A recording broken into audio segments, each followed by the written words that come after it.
আইনশৃঙ্খলা পরিস্থিতি প্রতিনিয়ত অবনতি হচ্ছে বলে মন্তব্য করেছেন এনসিপির মুখপাত্র আসিফ মাহমুদ সজীব ভুঁইয়া। বিকেলে রাজধানীর বাংলা মোটরের সংবাদ সম্মেলনে তিনি আরও বলেন, সাম্প্রতিক সময়ে সীমান্তে হত্যা বেড়ে যাওয়ায় উদ্বিগ্ন তার দল।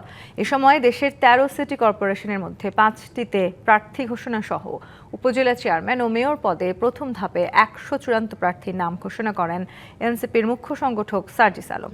জানান ২০ মে ঘোষণা করা হবে দলীয় আরও ১০০ প্রার্থীর নাম। এ সময় দলটির পক্ষ থেকে স্থানীয় সরকার নির্বাচনের সুস্পষ্ট তারিখ ঘোষণার দাবি জানানো হয়।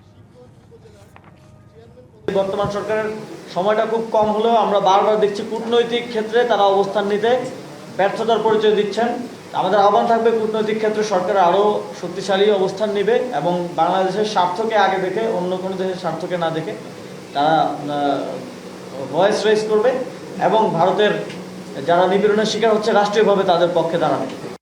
ঈদ আসবে, সাথে ক্যাশব্যাকও আসবে। নিজের বা প্রিয়জনের জন্য কেনাকাটায় এবারও নগদ পেমেন্টে পাচ্ছেন দারুণ ক্যাশব্যাক। তাই যাই কিনুন, পেমেন্ট করুন নগদে।